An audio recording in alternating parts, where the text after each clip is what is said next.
Lysander Santoro stood motionless before the crystal-clear window of Winterbell's most exclusive Christmas decoration boutique, his reflection ghosting over a 12-foot noble fir adorned with hand-blown Venetian glass ornaments. The store had closed 3 hours earlier, yet he remained planted on the snow-dusted sidewalk, expensive Italian leather shoes collecting powder he didn't bother to shake off. His wool coat hung open, despite temperatures hovering near freezing, as if cold were something that happened to other people. The window display represented perfection money could buy. Cascading silver ribbons, porcelain angels with actual gold leaf wings, velvet stockings embroidered with crystals that caught streetlight and fractured it into rainbow shards. He studied this manufactured magic with the detachment of someone cataloging inventory rather than experiencing wonder. Behind him, the commercial district stretched empty and silent, storefronts dark except for security lights. Christmas Eve had driven everyone home hours ago, leaving the streets to him and the falling snow that muffled sound until the world felt wrapped in cotton. Lysander had dismissed his driver at 7, sent his security detail away at 8, choosing solitude over protection. The imported timepiece on his wrist read 11:47, which meant he'd been standing here for nearly 4 hours. Mom said it didn't come again this year. The voice arrived without warning, small and matter-of-fact, cutting through his isolation like scissors through silk. Lysander turned with the controlled precision of someone whose reflexes had been honed by necessity, finding a child approximately 6 years old standing 3 feet away. She wore a baby pink sweater that had seen better seasons, jeans that fit well enough to suggest careful shopping on limited budget, and sneakers with characters he didn't recognize. Her nose glowed pink from cold, huge eyes reflecting the window display, with an intensity that suggested she was memorizing details rather than simply looking. Lysander's first instinct was to leave immediately because children represented complications his life couldn't accommodate. Yet something about her complete lack of fear kept him rooted. She wasn't looking at him with the wariness adults showed when they recognized predatory competence in another human. Instead, she studied him with focused curiosity. "Santa Claus," she clarified, apparently interpreting his silence as confusion rather than the paralysis it actually was. "Mom said he probably wouldn't come again because he's very busy and sometimes he forgets the apartments on Sterling Street." Her tone carried no bitterness, just practical acceptance of someone explaining obvious facts. The matter-of-fact delivery created cognitive dissonance in Lysander's carefully ordered mind because children weren't supposed to accept disappointment with such philosophical calm. He opened his mouth to ask where her mother was, then closed it because the question felt like accepting responsibility for a situation he'd never agreed to enter. "The tree in the window is my favorite," she continued, apparently unbothered by his lack of response. "I like how the ornaments aren't all the same color, how they put the gold ones next to the silver ones." She stepped closer to the glass, pressing small hands against the window. "At school, Miss Patterson said that's called composition." Lysander found himself looking at the display through her eyes, seeing intentional artistry where he'd only cataloged expensive components moments before. The arrangement did follow sophisticated design principles, each ornament placed to create visual flow that drew the eye in a specific pattern. He'd spent years learning to read patterns in business deals, yet somehow missed the deliberate beauty being sold. "I'm Bertie," she announced, turning back to face him with the kind of direct introduction adults had forgotten how to give. "My real name is Bridget Eleanor Rose, but that's too many names for one person, so everyone just calls me Bertie." She waited expectantly, clearly anticipating reciprocal introduction. "Lysander," he heard himself say, then immediately regretted the automatic response because names created connection, and connection created vulnerability. He should have lied, given her some generic alias that would evaporate from memory the moment this strange encounter ended. Instead, he'd handed over his actual identity to a 6-year-old with no concept of power structures. "You shouldn't be out here alone," he added, trying to reassert some form of adult authority over a situation that felt increasingly beyond his control. The words came out less commanding than he'd intended, more concerned than someone of his position should sound. Bertie smiled at him like he'd said something amusing rather than sensible. "I'm not alone. I'm with you," Bertie replied with the flawless logic of childhood, gesturing between them as if his presence constituted adequate supervision. "And besides, Mom's building is right there." She pointed across the street to a converted warehouse divided into apartments. Warm light glowed from several windows, including one on the 3rd floor, where a small decorated tree was visible. The explanation reconfigured the entire situation from child in danger to child being monitored, which should have relieved Lysander, but instead created new discomfort because it meant someone was watching this interaction. He glanced up at the lit window, imagining a mother tracking her daughter's movements while simultaneously preparing for night shift work that required leaving a 6-year-old alone on Christmas Eve. The angel on top is real porcelain, Bertie continued her narration, apparently content to have a silent audience for her observations. I looked it up on the library computer because I wanted to know what makes some decorations cost so much. She traced the angel's outline on the glass with one finger. Porcelain is special clay that gets fired in really hot ovens. Her casual mention of library research to understand luxury goods created a portrait of intelligence applied to circumstances that couldn't provide what that mind deserved. Lysander recognized the hunger for knowledge, remembered his own childhood questions about how things worked and why. The difference was that his questions had been answered by private tutors in temperature-controlled libraries, not public computers. "Do you have a tree?" Bertie asked, pivoting from her lecture on porcelain production to direct inquiry with the seamless transition children managed naturally. The question landed with unexpected weight, because the honest answer was no. His penthouse contained no seasonal decorations whatsoever. Christmas was something other people celebrated, families engaged with, not solitary men who deliberately excised sentiment from their existence. "I have a tree," Lysander found himself saying, the lie emerging before conscious decision could prevent it. "But it's not decorated yet." The fabrication continued building momentum, creating fictional scenarios his actual life had never contained. "I haven't decided on a color scheme." Bertie's eyes widened with an expression that suggested he'd just admitted to criminal negligence rather than simple procrastination. "You have to decorate before Christmas," she informed him with the absolute certainty of someone explaining universal laws to the uninformed. "Otherwise, it's just a tree inside a house," which doesn't make any sense. Her logic was unassailable, her tone patient despite dealing with someone clearly lacking basic knowledge. "Miss Patterson says the decorating is the important part, because that's when you put your personality on the tree." Lysander had negotiated multi-million-dollar deals with men who'd killed for less than what was at stake, yet found himself unable to counter a 6-year-old's reasoning about Christmas tree decoration protocols. The absurdity of the situation should have prompted him to end this interaction, walk away, return to his carefully controlled isolation. Instead, he heard himself asking what colors she would recommend, as if her opinion carried weight in decisions he'd never actually make. "Not all one color," Bertie said immediately, her response carrying the confidence of someone who'd given this considerable thought. "That's boring, and it makes the tree look like it's wearing a uniform instead of celebrating." She gestured toward the boutique window where the display tree showcased exactly the kind of mixed palette she was advocating. "You want it to look happy, not matchy." The distinction between happy and matchy represented a design philosophy Lysander had never encountered in his world of coordinated aesthetics and professional decorators who build by the hour. Everything in his life matched, from his custom suits to his penthouse furnishings, creating environments that projected power through careful curation. The idea that happiness might require intentional discord challenged assumptions he hadn't known he was making. "I could help you," Bertie offered, the suggestion emerging with the casualness of someone proposing they share an umbrella, rather than volunteering to enter a stranger's home. "I'm really good at decorating because I pay attention to composition and color theory." She said this without arrogance, simply stating facts about her capabilities.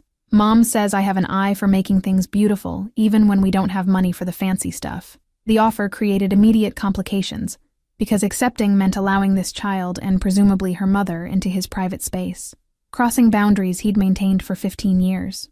Lysander's penthouse was a fortress against connection, designed specifically to prevent the kind of intimacy that led to vulnerability, yet something about her earnest offer, her genuine desire to help someone who clearly needed assistance with basic life skills like tree decoration, made refusal feel cruel rather than sensible.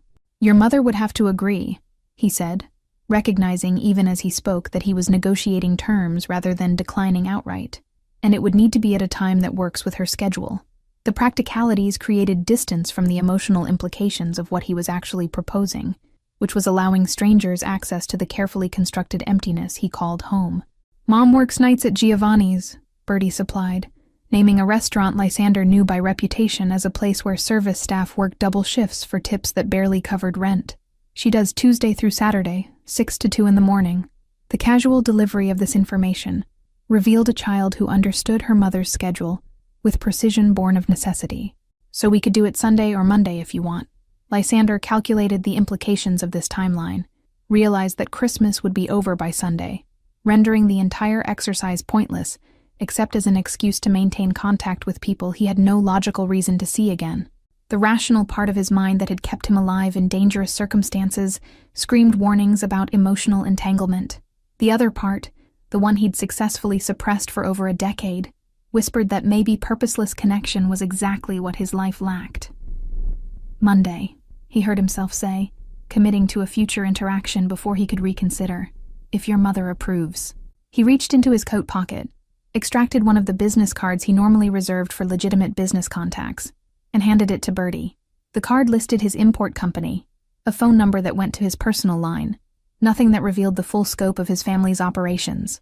Bertie accepted the card with both hands, studying it with the same focused attention she'd given the window display. Lysander Santoro, Import Acquisitions, she read aloud, sounding out the longer words with careful deliberation. That's a fancy title. She looked up at him with renewed interest. Do you import Christmas decorations? Is that why you know about the porcelain angels? The question demonstrated reasoning skills that would serve her well if life gave her opportunities to develop them, which seemed unlikely given her current circumstances. Lysander found himself wanting to answer honestly, to explain that his family's import business dealt primarily in luxury goods from Europe, including the very ornaments she'd been admiring. Instead, he simply nodded, allowing her to maintain whatever assumptions made him seem less dangerous than he actually was. I should go back now, Bertie announced, glancing toward her building where the third-floor window still glowed with warm light. Mom will be leaving for work soon, and she likes me to wave goodbye from the window. She carefully tucked his business card into her jeans pocket. I'll show her your card and tell her about helping with your tree. Before Lysander could formulate a response, she stepped forward and wrapped her arms around his waist in a brief hug that lasted perhaps 3 seconds, but felt like it rearranged something fundamental in his chest. The gesture carried no agenda, no manipulation, just pure impulse from someone who'd decided he was worth hugging. Then she released him and started across the street, turning once to wave before disappearing into the building's entrance. Lysander stood frozen in the aftermath of that unexpected embrace, his expensive coat still holding the warmth where small arms had circled his torso. He couldn't remember the last time someone had touched him with affection rather than calculation, had initiated physical contact that sought nothing except brief connection. The sensation lingered like evidence of something he'd lost without noticing it was gone. The window on the 3rd floor drew his attention, and he watched as Bertie appeared there moments later, pressing her face against the glass and waving with both hands.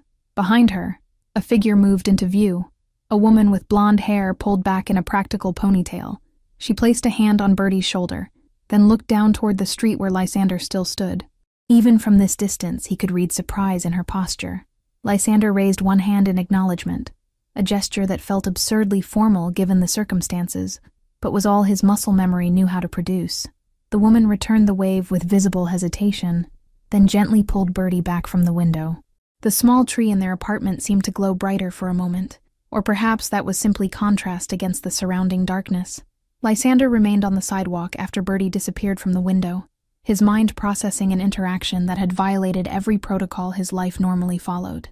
He should leave now, call his driver, return to the penthouse and forget this entire strange encounter. Instead, he found himself studying the building across the street, noting details he'd never bothered to observe despite driving past this location countless times. The structure had been converted from its industrial origins with minimal investment. Windows added where loading doors had once stood. Fire escapes bolted to brick that showed decades of weather damage. Lights glowed from perhaps half the units, suggesting occupancy rates that reflected either affordable rent or low standards. This was the kind of building his family's real estate holdings would acquire and demolish, replacing with luxury condos that generated better returns. Movement at the building's entrance pulled his attention from architectural assessment, and he watched as the woman from the window emerged, now wearing a coat thrown hastily over what appeared to be a restaurant uniform. She moved with purpose across the street toward him, her body language broadcasting both determination and apprehension. This had to be Bertie's mother, coming to confront the stranger her daughter had been talking to for the past 20 minutes. Lysander braced himself for justified anger, prepared explanations that wouldn't sound predatory, calculated what his security team would say about this monumentally stupid situation he'd allowed to develop. The woman stopped 6 feet away, maintaining careful distance that demonstrated awareness of the risk strange men represented.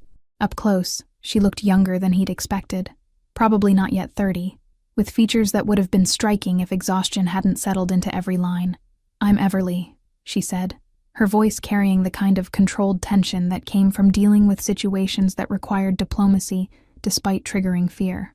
"Birdie's mother." She didn't extend her hand, kept her arms crossed over her chest in unconscious protective posture. "She told me you were nice to her, that you talked about the window decorations." The statement hung between them, neither quite accusation nor acceptance. "She approached me," Lysander replied, recognizing that this distinction mattered even though it didn't actually absolve him of anything. "I didn't seek out interaction with your daughter." The formal phrasing made him sound like he was testifying rather than explaining. His default mode went under scrutiny. "She wanted to look at the Christmas display." Everly's expression shifted through several emotions too quickly for him to categorize, finally settling on something that might have been resigned understanding rather than relief. "She does that," she said, some of the tension leaving her shoulders. "Talks to people like they're already friends. I've tried to teach her about stranger danger, but she thinks everyone is basically good until proven otherwise." The admission carried both pride and worry. "She gave you her business card," Everly continued, pulling the small rectangle from her pocket and studying it with an expression Lysander couldn't quite read. "Said you have a tree that needs decorating, and you might want help." She looked up at him directly for the first time, green eyes searching his face for information his features had been trained not to reveal.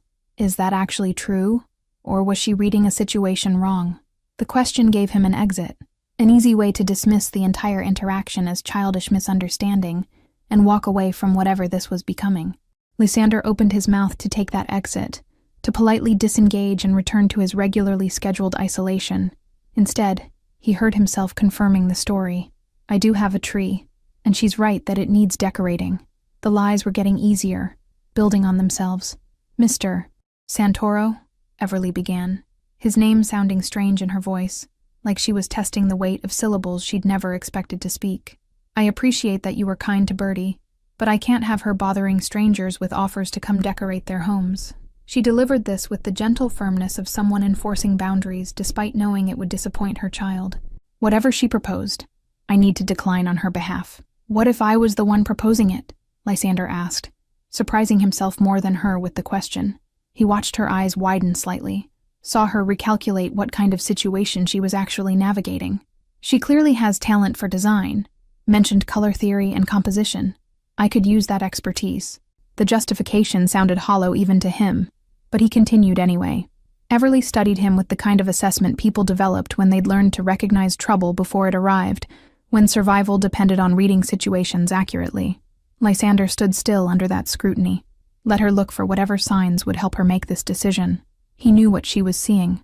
Expensive clothes, controlled posture, the kind of polish that came from privilege. What she couldn't see was whether those markers predicted safety or threat. "I work nights," she said finally, the statement seeming to emerge from some internal calculation he couldn't follow. "Which means Birdie would be asleep during any time I could supervise a visit." And she paused, choosing next words carefully. "I can't bring my daughter to a stranger's home without me present. I'm sure you understand." The apologetic tone couldn't quite mask the absolute firmness of this boundary. "What if I hired you to bring her?" Lysander asked, the solution appearing fully formed, like his mind had been working on this problem without his conscious awareness. "As a consultant for interior design. Standard hourly rate, professional arrangement." He was making this up as he went, applying business frameworks to a situation that had nothing to do with commerce. The offer hung between them. While Everly processed implications, Lysander was only beginning to recognize himself. He was essentially proposing to pay this woman to spend time in his home with her daughter, which could be interpreted as either surprisingly ethical or deeply suspicious depending on perspective. Her face showed she was running both scenarios, weighing risk against whatever his money might provide. Why? The single word carried more weight than elaborate questions would have. Demanded truth he wasn't entirely sure he could provide.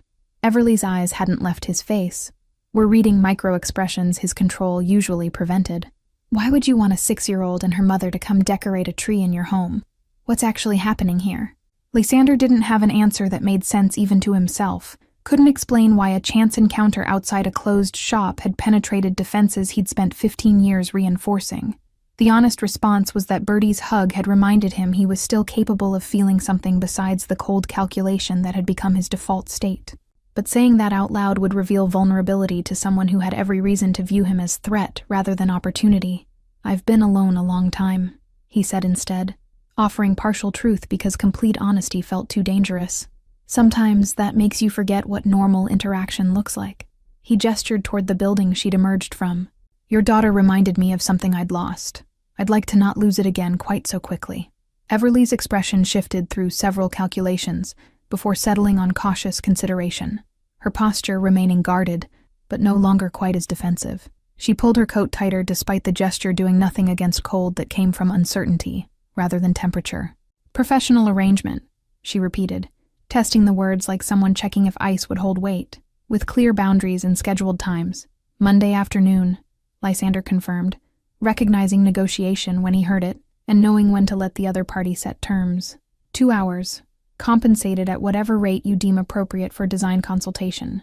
He kept his voice neutral, businesslike, stripping away any inflection that might suggest this was anything other than a standard transaction. "My penthouse is in the Ashford building on Merchant Street." The address landed with visible impact because everyone in the city knew the Ashford, knew that its residences started at prices most people couldn't earn in a decade.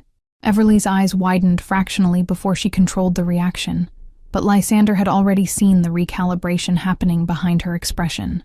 He'd just revealed himself as someone operating in a financial stratosphere so far above hers that normal social rules might not apply. "I need to get to work," Everly said, glancing at the slim watch on her wrist that had seen better years.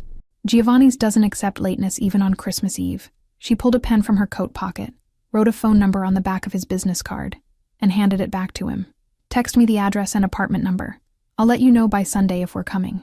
The fact that she hadn't agreed outright demonstrated wisdom Lysander respected, showed she understood that sleeping on decisions prevented mistakes desperation might cause. She was protecting her daughter by building in time to research him, to verify that the Ashford address was real, to perhaps ask around about whether Lysander Santoro was someone safe to trust. He nodded acceptance of these terms without argument. "Bertie mentioned Santa Claus forgot Sterling Street again," Lysander said, the observation emerging before he'd consciously decided to speak. "Does that happen often?" The question ventured into territory their professional arrangement didn't cover, but something about the casual way Bertie had accepted disappointment bothered him more than he wanted to examine. Everly's face closed down immediately, pride replacing the cautious openness that had been developing. "We manage fine," she said, each word clipped and defensive. "Bertie understands that Christmas isn't about presents, that some years are harder than others." The statement dared him to pity them, to make this about charity rather than the business transaction she was willing to consider. "I wasn't suggesting otherwise," Lysander replied, recognizing he'd stumbled into sensitive territory that required careful navigation. "I was simply noting that she seems remarkably well-adjusted for someone dealing with disappointment." He paused, then added, "You've clearly done excellent work raising her." The compliment was genuine, which made it feel strange leaving his mouth. Something in Everly's expression softened slightly, the compliment landing in a way his money never could because it acknowledged her effort rather than her circumstances. "She's a good kid," Everly said, and for the first time, her voice carried warmth instead of just wariness. "Smart, curious, sees beauty in things most people walk past." She glanced back toward her building where the third-floor window still glowed. "I try to make sure the world doesn't damage that." The protective fierceness in that statement resonated with something Lysander recognized from his own family, though applied in completely different context. His grandfather had been similarly protective, though his methods involved eliminating threats rather than simply shielding loved ones from them. The impulse was the same even if the execution differed. "She's lucky to have you," he said, meaning it. Everly studied him for a long moment, and Lysander had the uncomfortable sensation of being truly seen rather than simply observed. "Monday at 2, she finally said, making the decision in real time rather than waiting until Sunday. 2 hours, $200.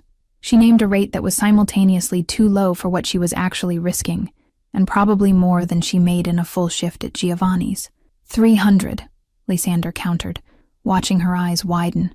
For the expertise and the inconvenience of working on your day off. He said it like the additional 100 was about fair compensation, rather than the fact that 200 felt insulting, given what he spent on dinner without thinking.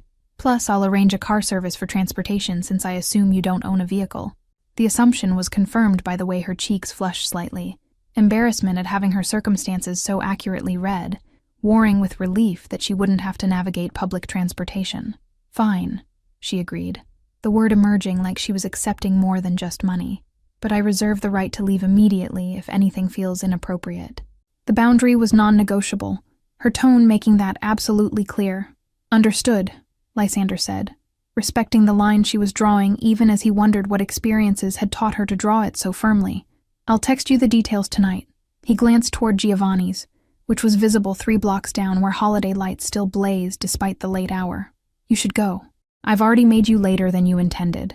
Everly nodded, took 2 steps toward the restaurant, then turned back. Thank you, she said, and the gratitude carried layers he couldn't fully unpack. For being kind to Bertie, for not being what I was afraid you might be when I saw her talking to you.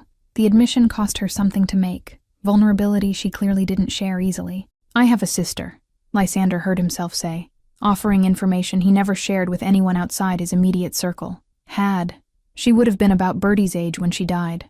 The words emerged without his permission, pulled out by something in Everly's expression. She used to talk to strangers too, saw the world the same way your daughter does. The revelation hung between them, explaining something about his reaction to Bertie that Lysander hadn't fully understood himself until speaking it aloud.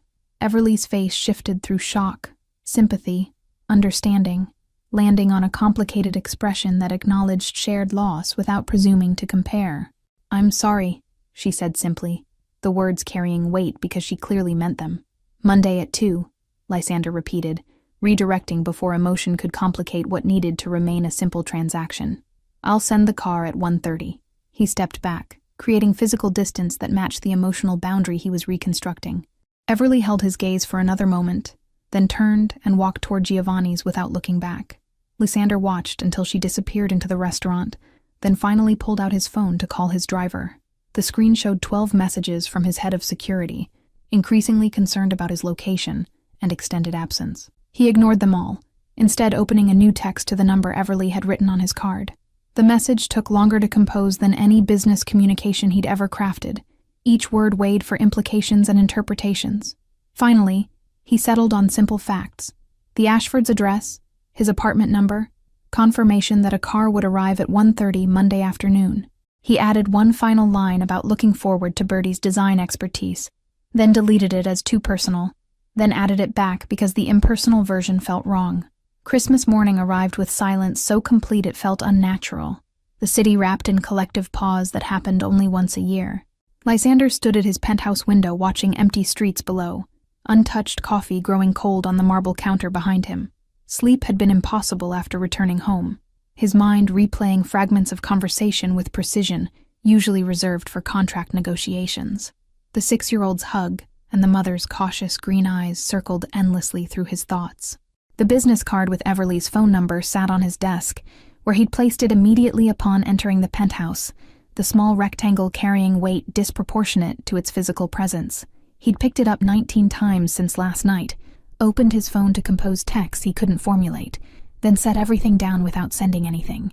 The paralysis was foreign to someone whose professional existence consisted of decisive action executed without hesitation.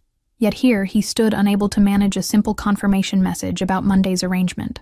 The Douglas fir dominated his living room like an accusation, 12 feet of undecorated evergreen representing commitments made to strangers, based on nothing more substantial than momentary connection. Lysander approached the tree slowly, running his palm along branches that released sharp pine scent into air, usually perfumed by expensive candles. The tree was real in a way nothing else in his curated environment was, living proof he'd allowed spontaneity to override 15 years of careful control. His phone buzzed with a text from his mother, the annual Christmas greeting arriving with mechanical precision at 9 o'clock every December 25th. The message contained no warmth, just formal acknowledgement of the holiday, and reminder about family dinner scheduled for the following week.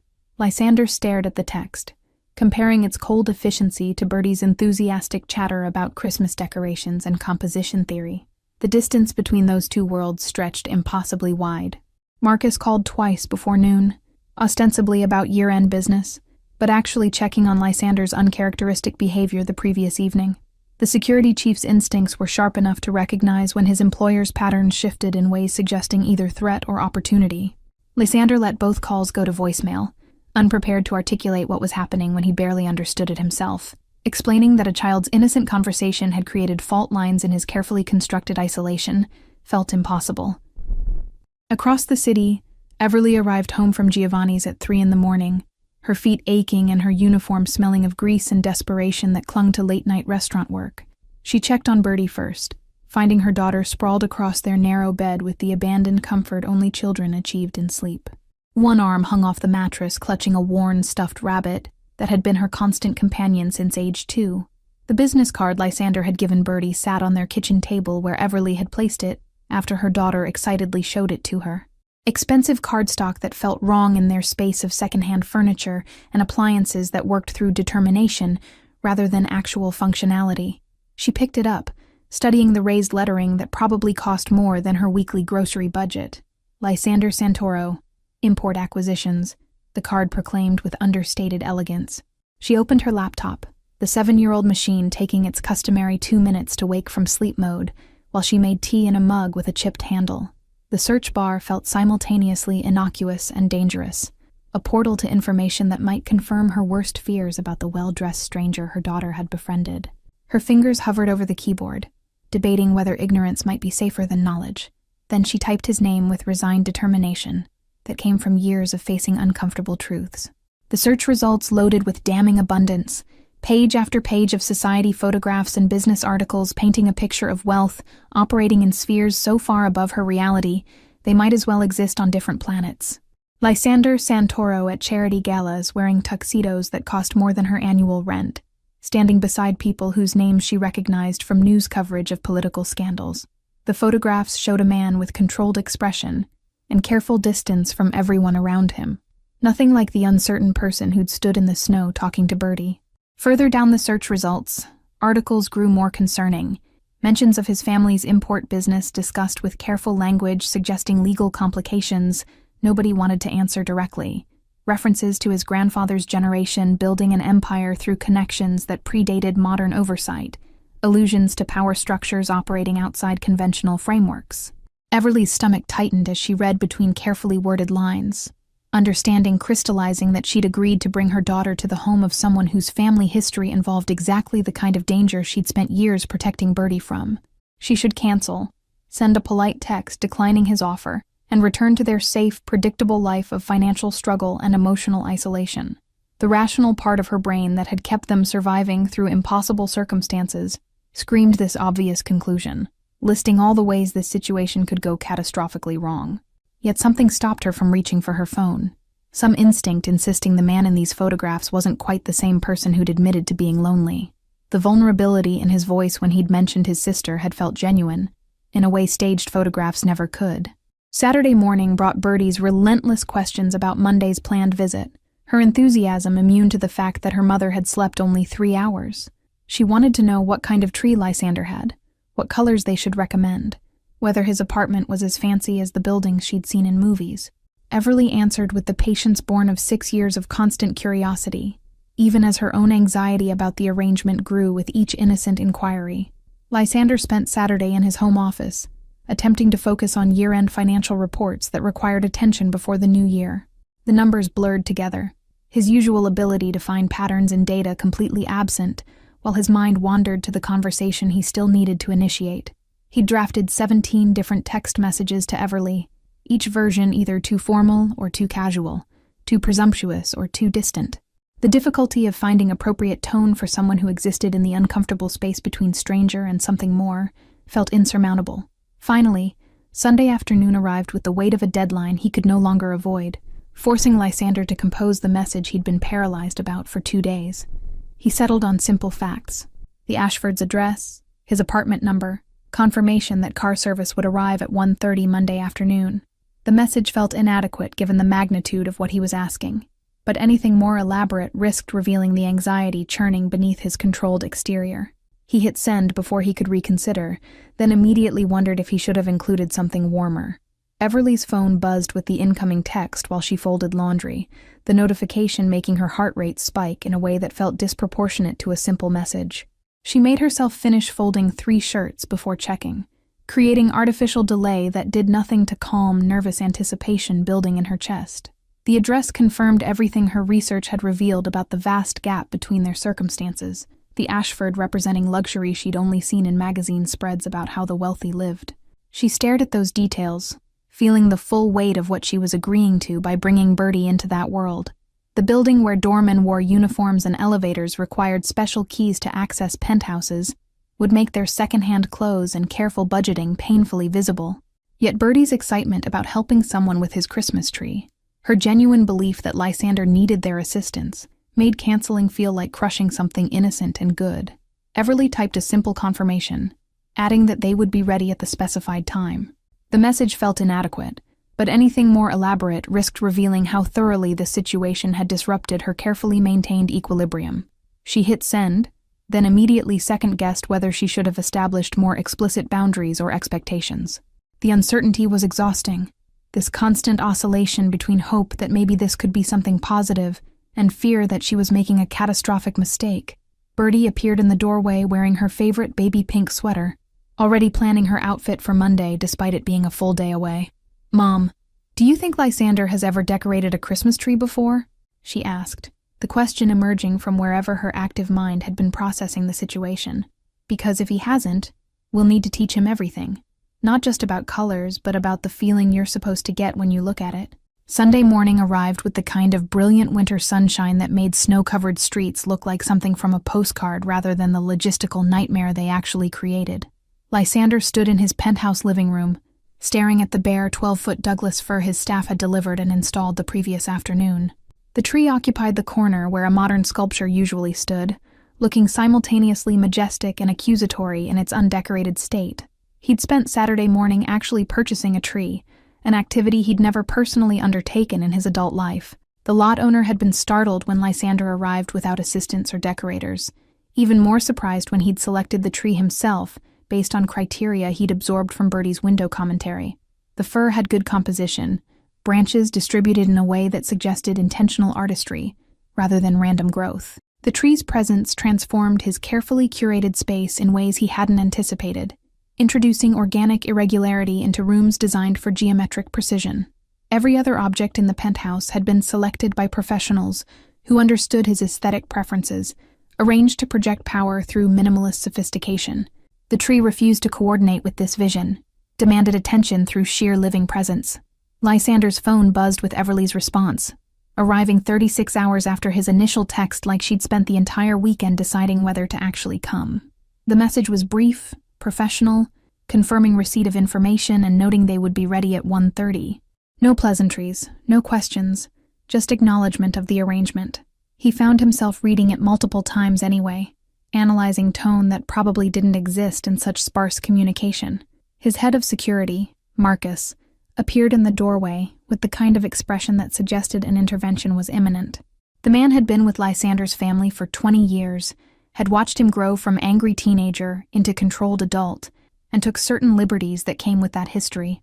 "You're having visitors tomorrow," Marcus said, statement rather than question, because obviously he'd already been briefed by building security. "A design consultant and her daughter," Lysander replied, keeping his tone neutral, even though he knew this explanation wouldn't satisfy. "They're helping with the tree." He gestured toward the fir like its presence explained everything, though it actually explained nothing about why he was personally involving himself in decoration. Marcus studied the tree, then Lysander, then back to the tree with an expression that suggested he was solving an equation that didn't balance correctly. "You've never decorated for Christmas," he observed, carefully not making it sound like an accusation. "In 15 years, you've never acknowledged the holiday existed beyond business obligations." He paused, then added, "Now you have a tree and strangers coming to your private residence." "Things change," Lysander said, the response inadequate even to his own ears. He couldn't explain to Marcus what he didn't fully understand himself, couldn't articulate why a 6-year-old's hug had created fault lines and foundations he'd thought were permanent. I'm allowed to decide I want a decorated tree. The defensive edge in his voice revealed more than the words themselves. You're allowed to do whatever you want, Marcus agreed, his tone suggesting this freedom was precisely what concerned him. I'm just noting that sudden changes in pattern often indicate something worth examining. He moved further into the room, instincts honed by decades of threat assessment, making him scrutinize the tree like it might contain surveillance equipment. Who are these people, really? Lysander considered how much to reveal, weighed the benefits of transparency against the vulnerability it required. I met the child on Christmas Eve, he finally said, offering truth carefully edited for palatability. She was looking at Christmas displays. We talked. She offered to help decorate if I needed it. He deliberately left out the Sterling Street building, the absent Santa Claus, the mother working night shifts. So you decided to hire her and her mother to come to your home, Marcus summarized, each word precisely weighted to highlight the absurdity without directly criticizing. Despite knowing nothing about them beyond a conversation outside a store, he crossed his arms, settling into the stance that meant this discussion wouldn't end until he was satisfied. That's not like you.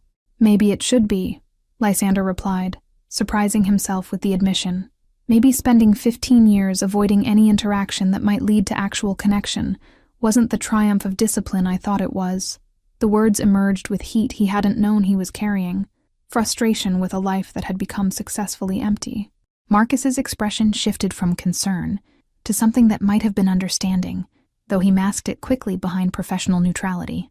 I'm not criticizing your choices, he said, tone gentling slightly. I'm trying to understand what's changed so I can adjust security protocols appropriately. He paused, then added more quietly, and maybe make sure you're not setting yourself up for the kind of hurt you've worked very hard to avoid. The observation landed with uncomfortable accuracy, because Marcus had been there for the aftermath of the loss that had reshaped Lysander's entire approach to human connection. He'd watched a grieving 20-year-old systematically dismantle every relationship that required emotional vulnerability, building walls that turned into a prison so gradually no one noticed until it was too late to escape. I'm not setting myself up for anything, Lysander said, the lie obvious to both of them. Then what are you doing? Marcus asked, and the question carried genuine curiosity rather than judgment. Because from where I'm standing, you're making yourself vulnerable to people you have no reason to trust, which is either growth or self-destruction, and I can't tell which.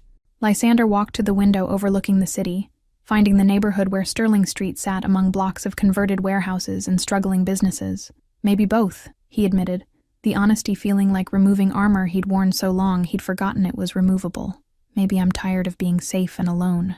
Maybe meeting that child reminded me I used to want things besides control.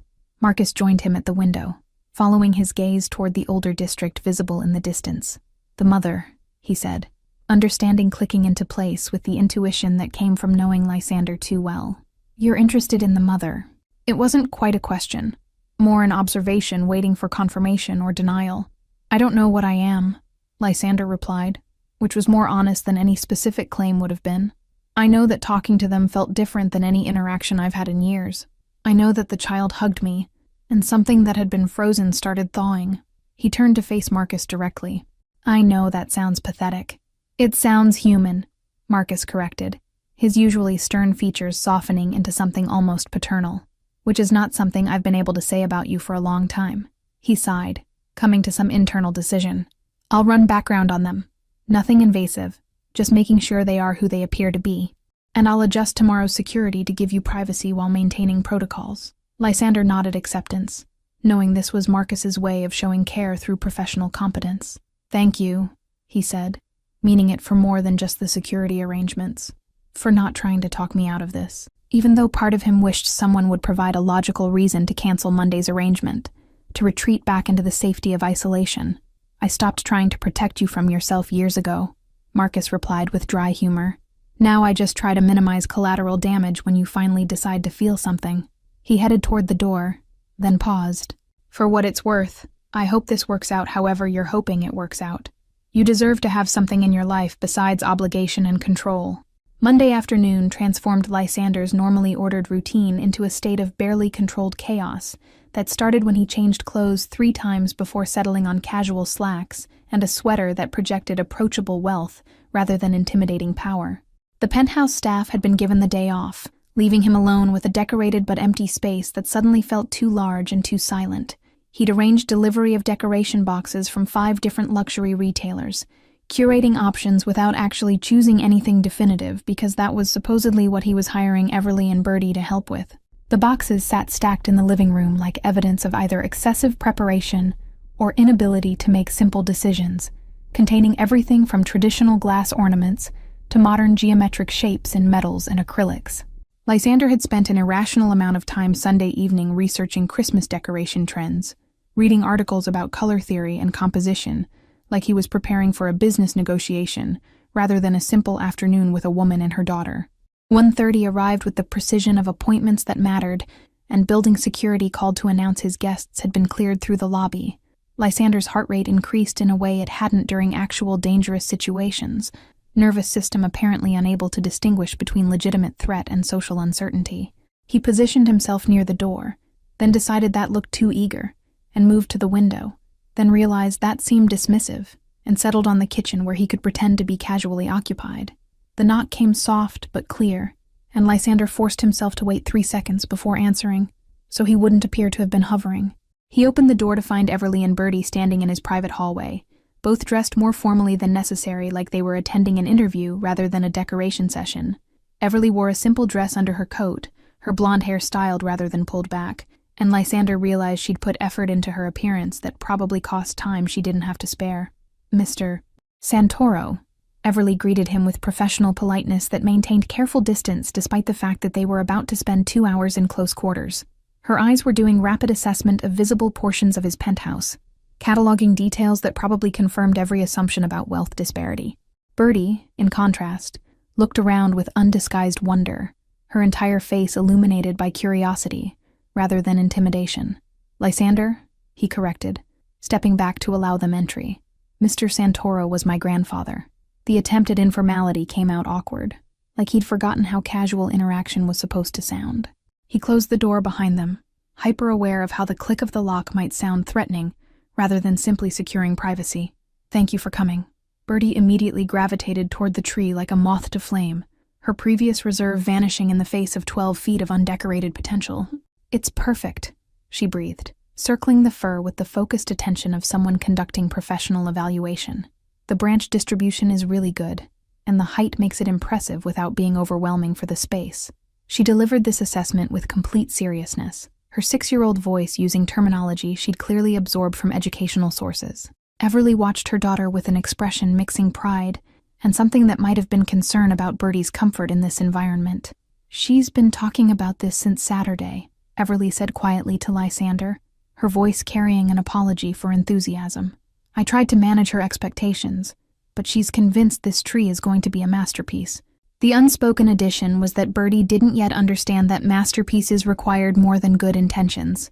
"I have supplies," Lysander replied, gesturing toward the stacked boxes that suddenly seemed excessive under Everly's evaluating gaze. "I wasn't sure what style to pursue, so I acquired options." The formal phrasing made him sound like he was describing a business acquisition rather than buying Christmas ornaments, and he watched Everly's lips quirk in what might have been amusement. "Options," she repeated, moving toward the boxes and kneeling to examine the contents. Her hands moved through the carefully packed ornaments with the kind of careful respect expensive things commanded from people who couldn't easily replace broken items. "These are from Winterbells," she observed, recognizing the boutique's distinctive packaging. "This is easily thousands of dollars worth of decorations." The observation hung in the air, highlighting the absurdity of his spending without quite criticizing it directly. Lysander found himself unable to explain that the expense had been irrelevant next to the goal of having appropriate supplies. That money was the one problem he could always solve while human connection remained perpetually out of reach. "I wanted to be prepared," he said instead, the explanation feeling inadequate. Bertie had joined her mother at the boxes, pulling out ornaments with gentle hands and arranging them on the floor in groups that apparently made sense according to principles Lysander couldn't yet discern. "We need to tell a story," she announced, looking up at both adults with the expectation that they would understand this pronouncement. "Miss Patterson says good design tells a story about who lives in the space, so we need to figure out what story your tree should tell."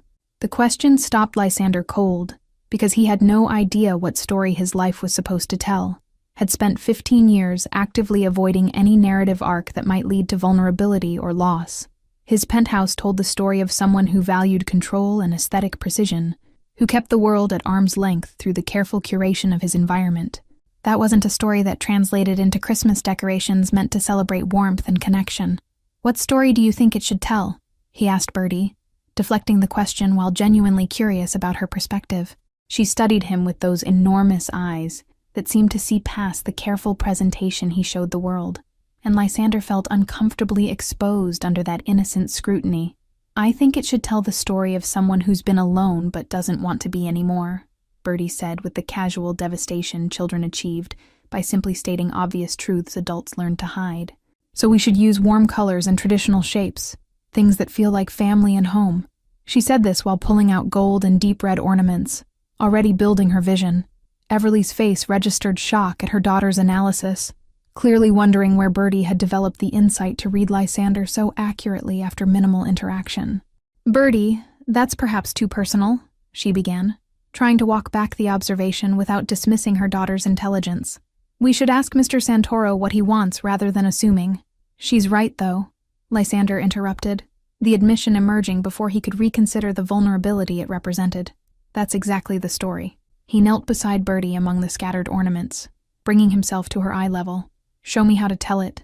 The request was genuine, asking a 6-year-old to teach him something he'd forgotten or perhaps never learned. Bertie's face transformed into pure joy at having her vision validated, and she immediately began explaining her design philosophy with the unself-conscious confidence of someone who'd never learned to doubt her expertise. Everly watched this interaction with an expression Lysander couldn't fully decode, something between gratitude and concern, hope and fear. She lowered herself to the floor across from him, creating a triangle with Bertie at the apex, and for the first time in 15 years, Lysander felt like he was part of something that resembled family. The 2 hours stretched into 3 without anyone noticing the passage of time, conversation flowing naturally between explanations of ornament placement and discussions of color balance. Bertie orchestrated the decoration process with surprising authority, directing where each piece should go while explaining the reasoning behind her choices. Lysander found himself genuinely engaged in debates about whether gold or silver should dominate the upper branches, invested in decisions that would have seemed trivial 48 hours earlier. Everly's initial reserve gradually dissolved as she watched Lysander take direction from her daughter without condescension, treating Bertie's expertise as legitimate rather than humoring a child's play. She began offering her own suggestions, her eye for composition revealing itself through small adjustments that elevated the overall design. The 3 of them developed an unspoken rhythm, passing ornaments and working in coordinated silence punctuated by moments of collaborative decision-making. "Your sister," Everly said quietly during a moment when Bertie was focused on the tree's far side, the question emerging carefully, like she'd been building courage to ask. Would she have liked this? Her eyes held genuine curiosity, rather than prying intrusion, seeking to understand, rather than to satisfy nosiness. The question acknowledged the information Lysander had shared while respecting the pain beneath it. Lysander paused with a crystal snowflake suspended in his hand, considering how to answer a question he'd never allowed anyone to ask before. "She would have loved it," he finally said, the words carrying weight of 15 years of unexpressed grief. "Elena was obsessed with Christmas, used to start planning decorations in September." The memory arrived with unexpected clarity, bringing his sister's enthusiasm back to life for a moment. "She sounds wonderful," Everly replied, and the simple acknowledgement meant more than elaborate condolences would have, because it recognized Elena as a person, rather than just a tragedy. How old was she?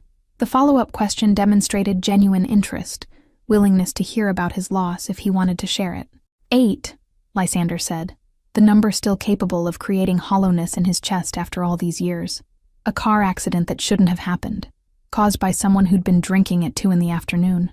He placed the snowflake on a branch with careful precision, focusing on the task to manage emotion threatening to surface.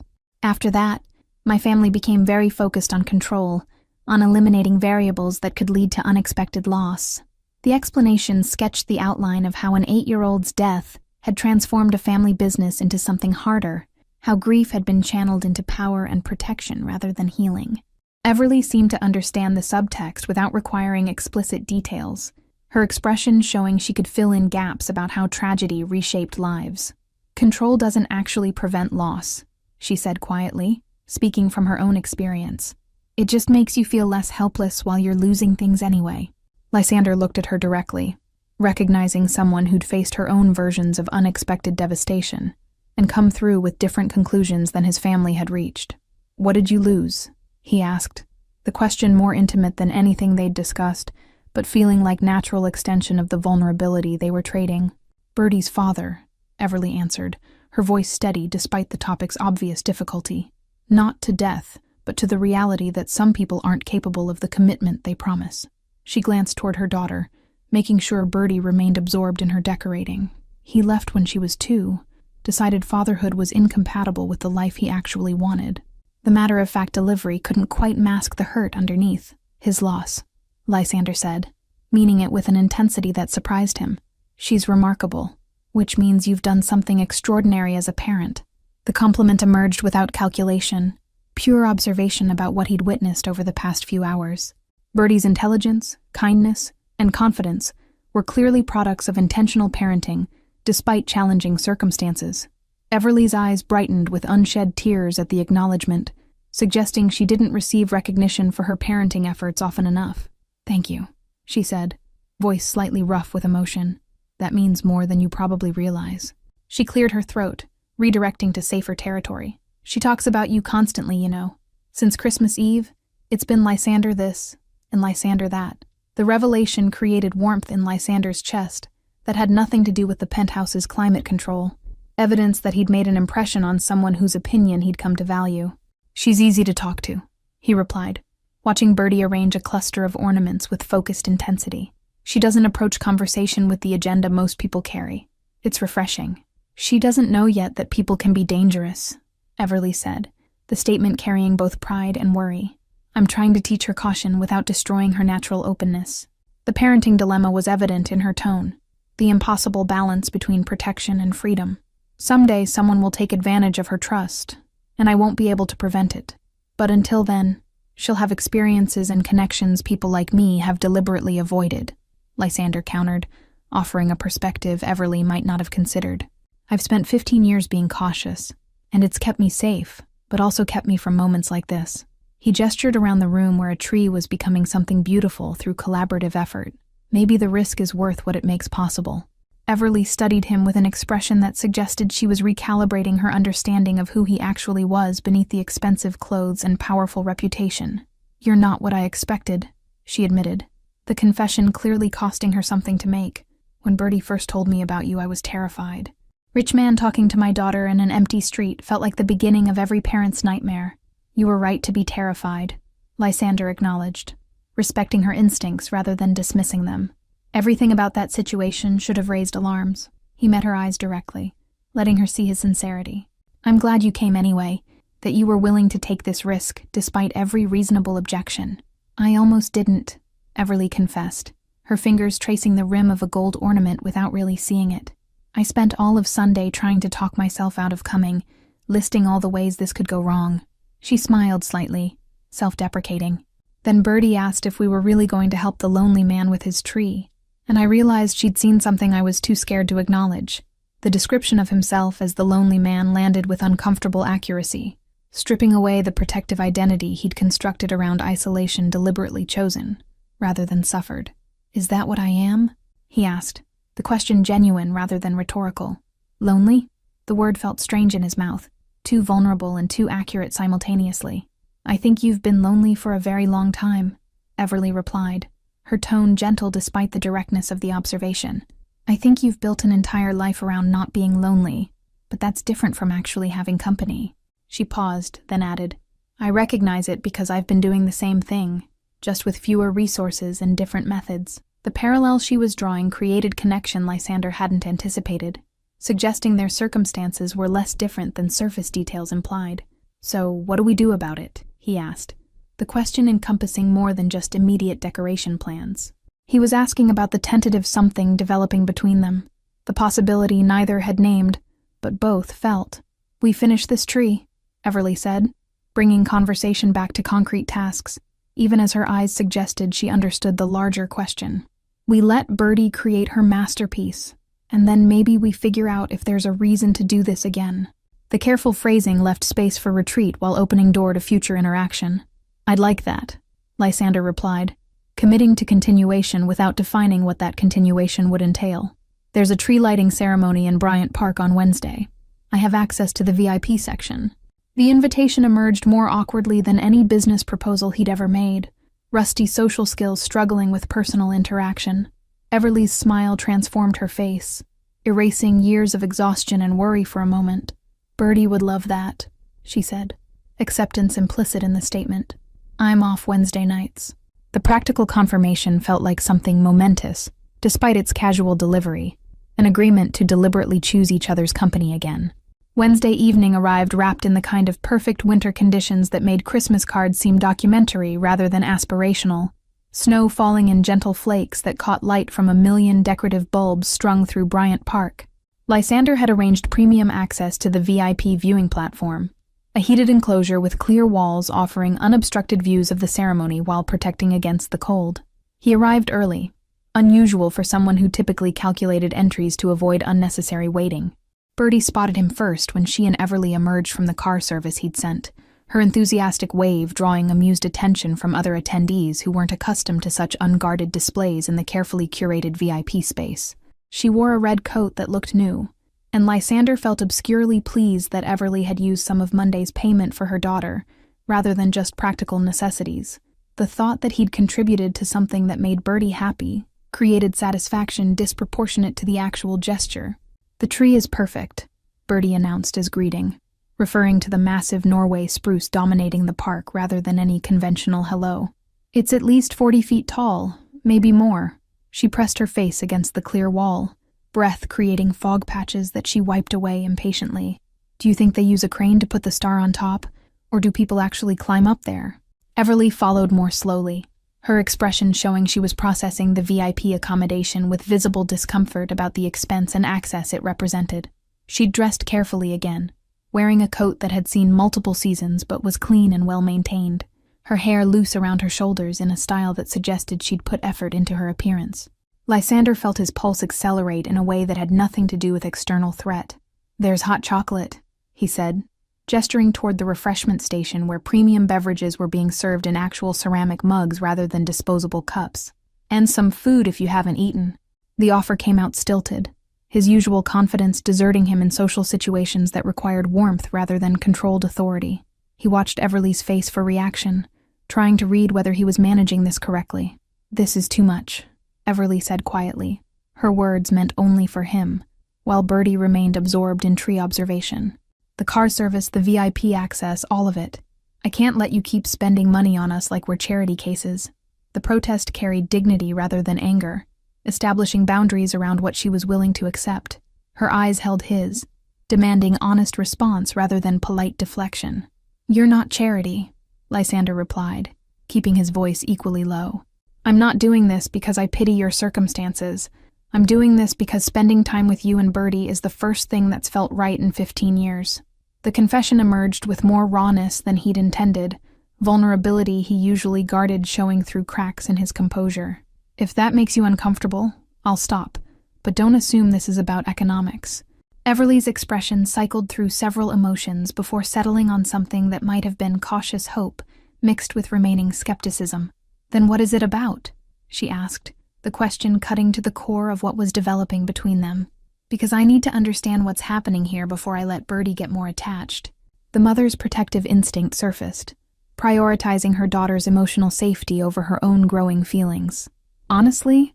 Lysander ran a hand through his hair, disrupting the careful styling that usually remained perfect through entire days. "I don't entirely know. I know that meeting Birdie reminded me I used to be capable of feeling things besides calculated control. I know that talking to you feels different than any interaction I've had in years." He paused, searching for words adequate to explain something he barely understood himself. "I know I want to keep doing this, whatever this is." The lighting ceremony began before Everly could respond, music swelling as the massive tree's illumination sequence started from bottom to top. Birdie's delighted gasp drew both adults' attention, her face transformed by wonder, as thousands of lights blazed to life in coordinated patterns. Lysander found himself watching Birdie's reaction more than the actual display, her joy more captivating than any technological achievement. Everly's hand found his during the climactic moment when the tree reached full illumination, her fingers threading through his with deliberate intention, rather than accidental contact. Lysander looked down at their joined hands, then up to her face, where he found an expression that mixed determination with nervousness. "I want to keep doing this too," she said, her words barely audible over the crowd's applause. "But I need you to understand that comes with Birdie. We're a package deal." "I know," Lysander replied, tightening his grip on her hand. "I wouldn't want it any other way."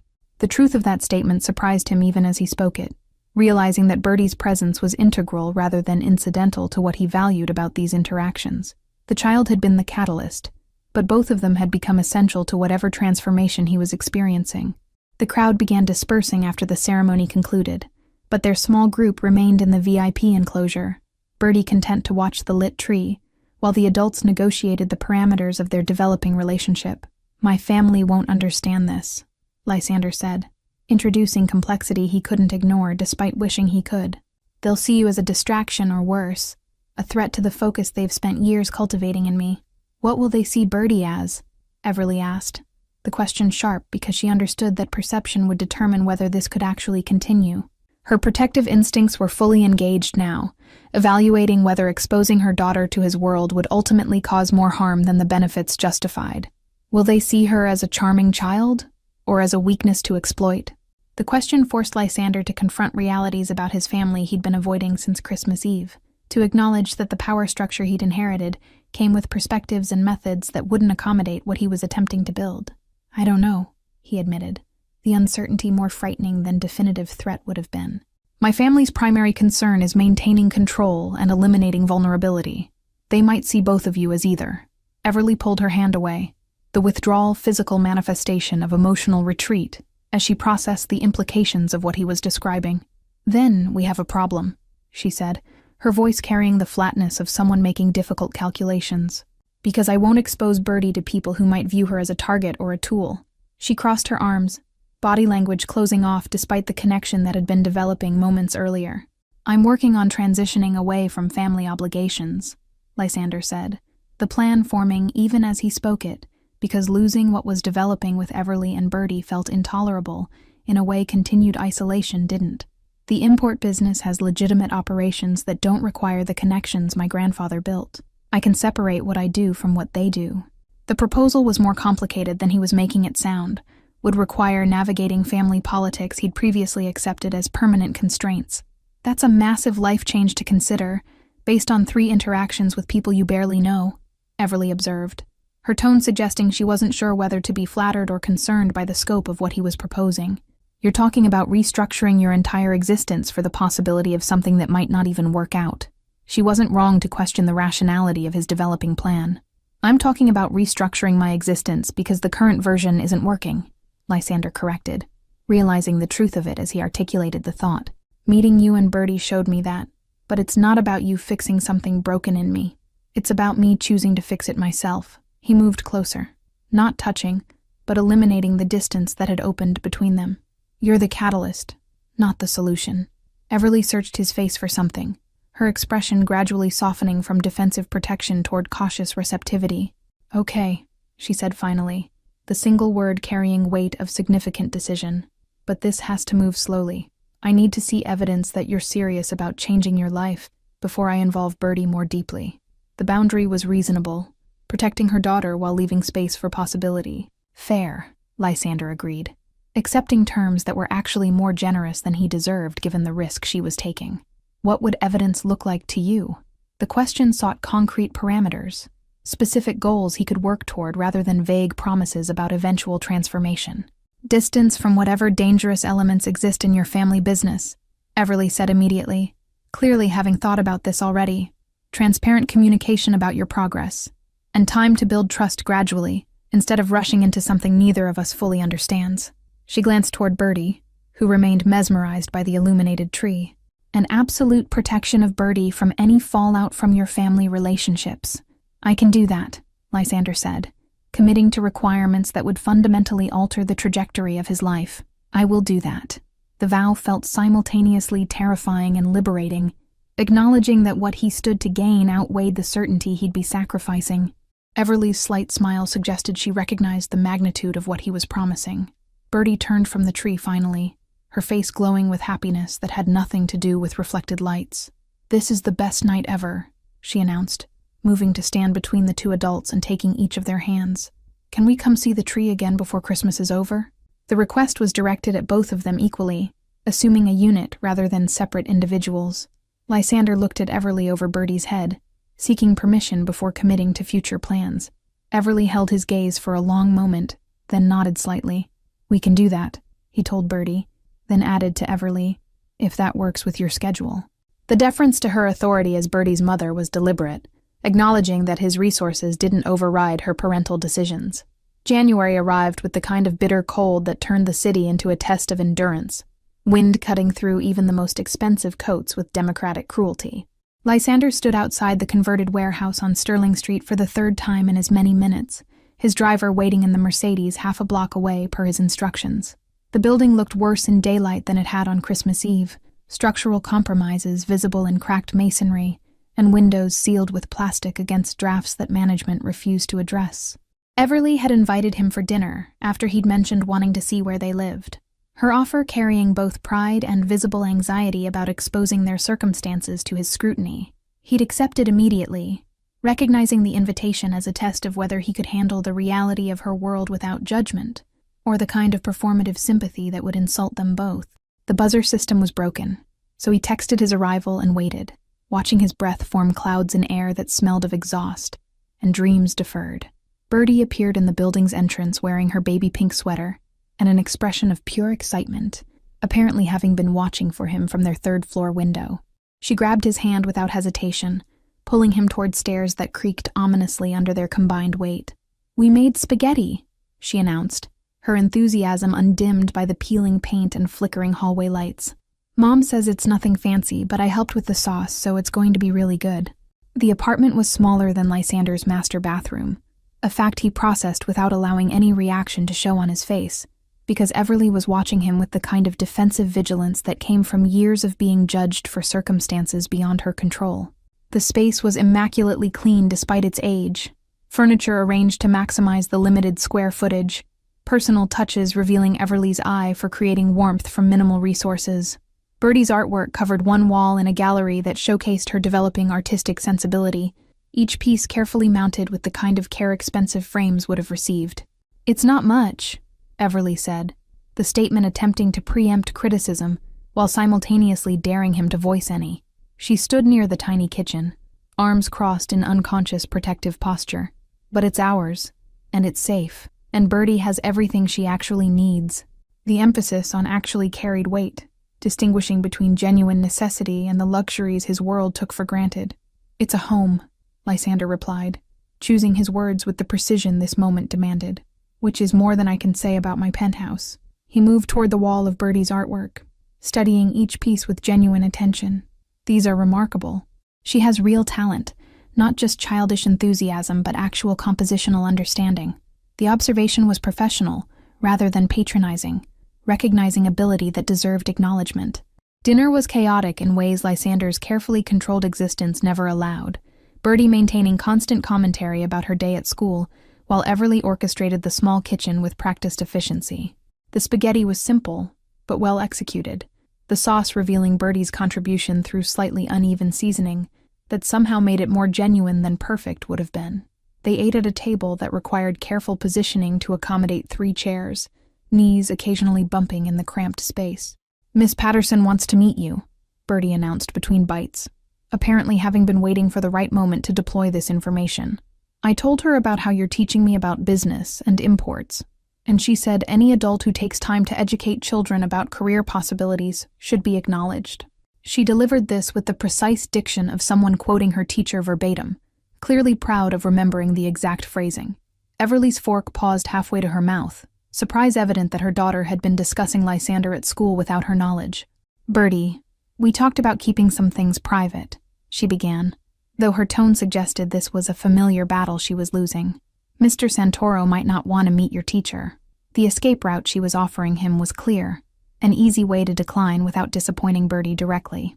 "I'd be honored to meet Miss Patterson," Lysander said, watching Everly's eyebrows rise at his ready acceptance. If it fits with school policies and your comfort level. He addressed this last part to Everly, acknowledging her authority over Birdie's life even as he volunteered for deeper involvement. The truth was that meeting Birdie's teacher felt like exactly the kind of normal parental activity his life had been missing, even though he had no official role that justified the designation. The visit to Birdie's school happened the following Tuesday, Lysander arriving in clothes carefully selected to appear successful, but not ostentatious, aware that elementary school parking lots weren't accustomed to Mercedes sedans and custom Italian suits. Miss Patterson was younger than he'd expected, maybe 30, with the kind of practical warmth that suggested genuine calling rather than career default. She shook his hand with firm grip, and assessing eyes that immediately began cataloging what kind of influence he might represent in Birdie's life. "Birdie speaks very highly of you," Miss Patterson said, the statement carrying layers of meaning about how thoroughly his presence had integrated into her students' daily narrative. "She's been much happier this past month, more confident in class discussions, more willing to share her ideas." The observation was delivered as compliment and question simultaneously, seeking to understand what had changed in Birdie's home life to produce this positive shift. Lysander found himself explaining the tree decorating and subsequent visits without quite defining the relationship he was building with Everly and Birdie, the boundaries still too uncertain to claim titles that might not be accurate. Miss Patterson listened with the kind of careful attention educators developed for reading between lines of what parents didn't say. "Whatever you're doing, it's working," she concluded, her smile genuine. Birdie needed a positive male influence, someone who validates her intelligence and creativity. The conversation with his uncle happened that same week, a confrontation Lysander had been avoiding, but could no longer postpone, as his systematic withdrawal from family operations became impossible to ignore. They met in his uncle's office, a space designed to intimidate through dark wood and photographs of 3 generations of Santoro men who'd built power through methods that didn't bear close examination. His uncle sat behind an enormous desk, fingers steepled in the classic pose of someone preparing to deliver judgment. "You're making changes," his uncle said, the statement requiring no confirmation, because obviously he'd been monitoring Lysander's activities, severing connections that took your grandfather 40 years to establish, walking away from arrangements that have sustained this family's position. The accusation was clear, even though technically these were just observations, his tone communicating that this behavior constituted betrayal of blood obligations. "I'm focusing on the legitimate aspects of our import business," Lysander replied, keeping his voice level, despite the anger building in his chest. "The parts that don't require relationships with people whose methods I can't defend." He met his uncle's eyes directly, refusing to look away first. "I'm building something I can be proud of rather than something I have to justify through family loyalty." His uncle's expression hardened into the kind of cold calculation that had always made younger Lysander reconsider his positions. But 15 years and one 6-year-old's unconditional acceptance had changed the power dynamics fundamentally. "This is about the woman and her daughter," his uncle said, turning the statement into an accusation. "You're restructuring your entire life for people you've known for a month, compromising family interests for sentiment." The word sentiment was delivered like a diagnosis of weakness requiring intervention.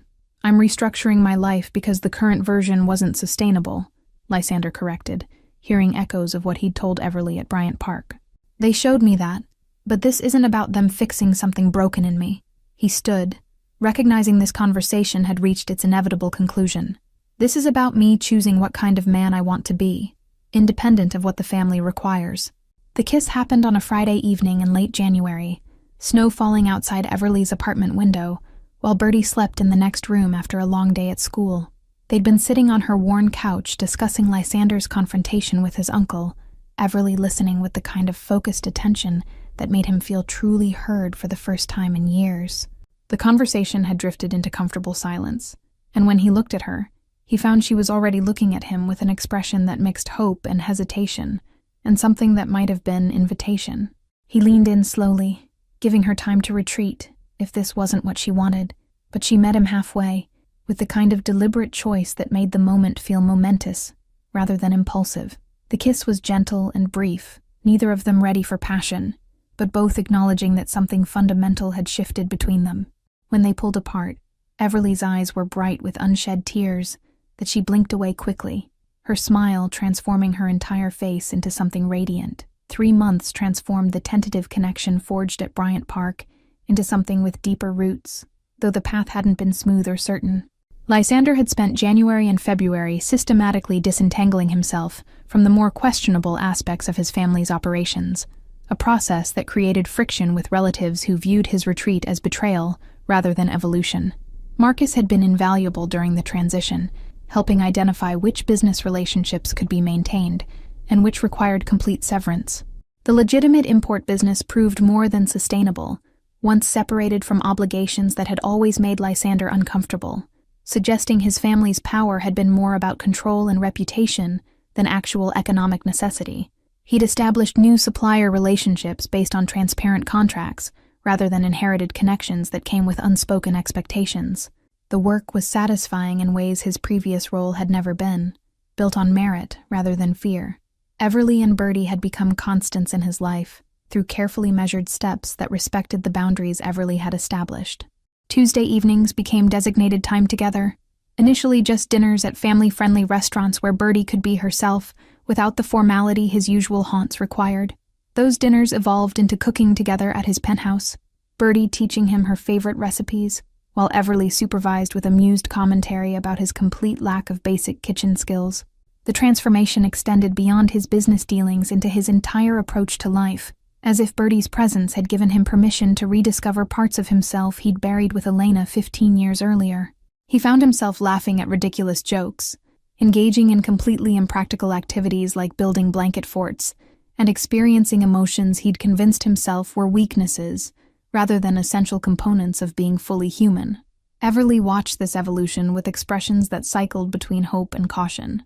His family's reaction had been predictably negative, ranging from his mother's cold disapproval to his uncle's more direct accusations about compromising family interests for sentimental attachments. Lysander had weathered these confrontations with Marcus's support, establishing firm boundaries about what aspects of his life remained family business and what had become exclusively his own concern. The process had been painful, but necessary, severing connections that had become chains rather than bonds. March arrived with unexpected warmth that melted the last remnants of winter snow, creating conditions perfect for the outdoor activities Bertie had been eagerly anticipating since February. Lysander had arranged a private afternoon at a botanical garden, knowing that Bertie's love of composition and color would find endless satisfaction among spring flowers just beginning to bloom. The three of them wandered through carefully maintained paths, Bertie providing running commentary about plant species she recognized from school lessons.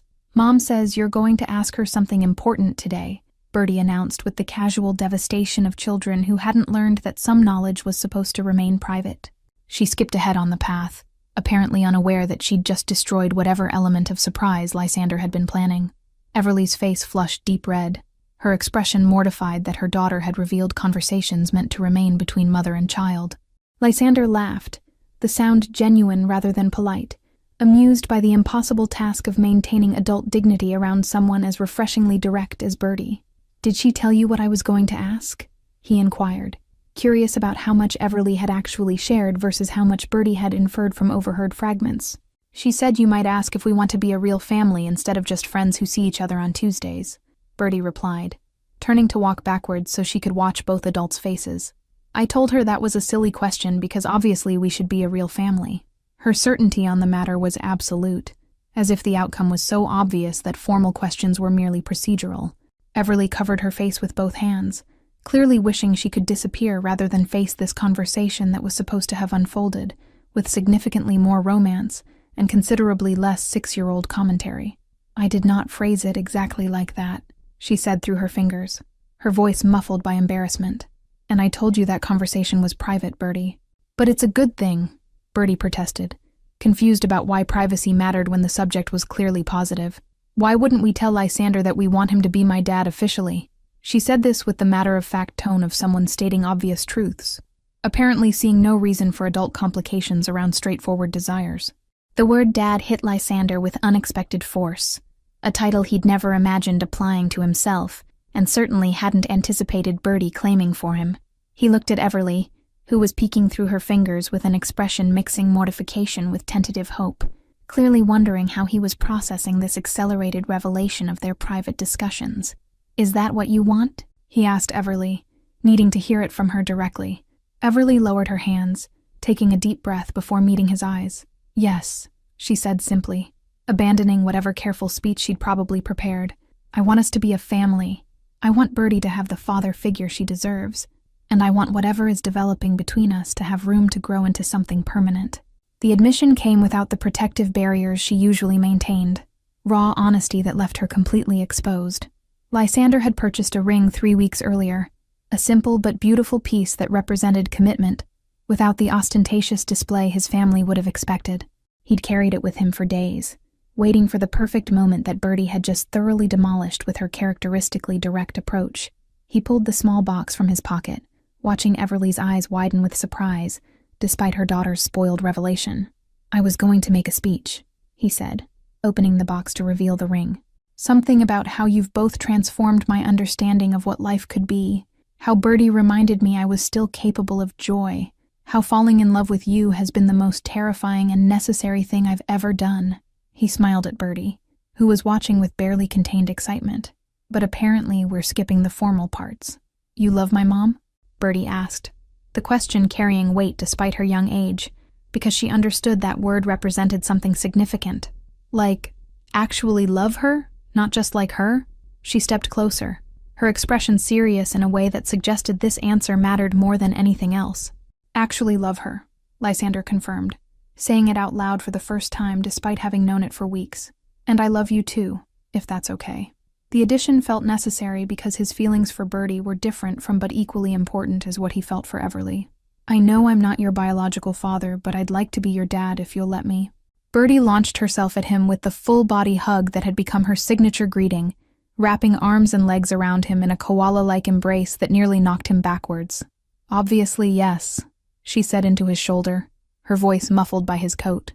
"I've been calling you my dad to my friends at school for like a month already." This revelation was delivered as casually as all her other bombshells, as if everyone already knew information she'd just disclosed. Lysander looked at Everly over Birdie's shoulder, one arm wrapped around the child, while his other hand still held the ring box. Everly was crying openly now, tears streaming down her face as she watched her daughter claim the father she'd been missing. "Is that a yes?"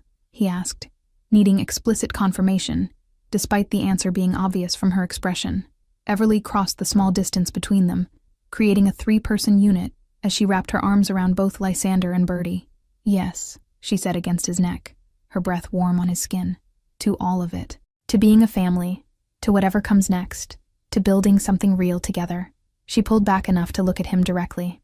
"I love you too. I probably have since you let a 6-year-old lecture you about Christmas tree composition." Lysander managed to extract the ring from its box despite Birdie's continued grip, sliding it onto Everly's finger with the kind of coordination that really shouldn't have been possible given the circumstances. The ring fit perfectly, catching afternoon light and throwing small rainbows across all 3 of them. Birdie finally released her hold enough to grab both their hands, studying the ring with the focused attention she gave everything that interested her. "When do we tell people?" Birdie asked, already planning announcements before the adults had fully processed what they'd just committed to. "Can I tell Miss Patterson tomorrow? She's been asking why I'm so happy lately." The question assumed a timeline none of them had actually discussed, but somehow that felt appropriate given how their entire relationship had developed through organic evolution, rather than careful planning. "You can tell whoever you want," Everly said, her voice still rough from crying but filled with joy that transformed her entire presence. "This is real. This is happening, and we don't have to hide it or qualify it." She looked at Lysander, seeking confirmation that he agreed with this approach. "Unless you need time to manage your family's reactions first, they'll react however they react," Lysander replied, finding he didn't care about his family's approval the way he once would have. "You and Birdie are my family now. Everything else is secondary." The declaration felt like the final severance of obligations that had defined him for 15 years, choosing the people who'd seen his potential for transformation over those who'd benefited from his controlled isolation.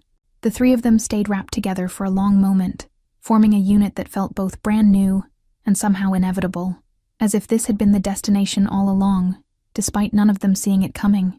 A year ago, Lysander had been standing alone outside Winterbell's boutique, studying Christmas decorations with the detachment of someone cataloging expensive inventory. Now he was engaged to a woman he'd met through chance encounter, preparing to become father to a remarkable child who'd seen through his defenses to the lonely person underneath. "We should celebrate," Bertie announced, apparently deciding that sufficient time had been spent on emotional moments and action was now required. Like, with cake or something equally good. She tugged on both adults' hands, trying to pull them toward the garden exit. "Miss Patterson says all important moments deserve cake." Everly laughed, the sound bright and unguarded in a way Lysander had learned meant she was genuinely happy rather than performing happiness for social requirements. "Miss Patterson is clearly a wise woman," she agreed, allowing Bertie to lead them along the path. "What kind of cake should we get for becoming a family?" She posed the question to Bertie, but looked at Lysander, including him in the decision because that's what families did. "Chocolate," Bertie said immediately, her preference apparently long established. "With vanilla frosting because chocolate frosting is too much chocolate all at once." She delivered this opinion with the authority of someone who'd given dessert philosophy considerable thought. "And we should get it from Bellamy's because they make the best cakes in the whole city." Lysander had no idea where Bellamy's was, or whether their cakes justified Bertie's absolute confidence, but he found himself genuinely looking forward to finding out. 6 months ago, the specific bakery wouldn't have mattered because celebration itself would have felt foreign and uncomfortable. Now he was planning cake acquisition with the same seriousness he'd once applied to business negotiations, because making Bertie happy had become as important as any deal he'd ever closed. They walked toward the garden exit as a unit, Bertie between her mother and soon-to-be father, already chattering about whether they should also get ice cream, because cake alone might not be sufficient celebration for such an important day. Lysander caught Everly's eye over their daughter's head, found her smiling at him with an expression that mixed love and amusement and deep satisfaction. This was his life now, and it was so completely different from anything he'd imagined that he could barely recognize the person he'd been before Christmas Eve.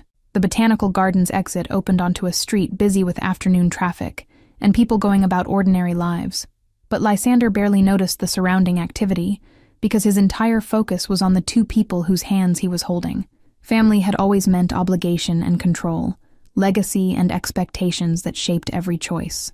Now it meant a woman who challenged him to be better, and a child who reminded him that joy was possible even after years of deliberate emotional shutdown.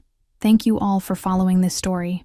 If you enjoyed it, write in the comments where you're watching from, and don't forget to like, subscribe, and share the video. Your support means everything, and helps me continue bringing you stories that touch the heart. Let me know which moment resonated with you most. Was it the first meeting outside Winterbell's? The tree decorating afternoon? Or perhaps the proposal in the garden? I love hearing your thoughts.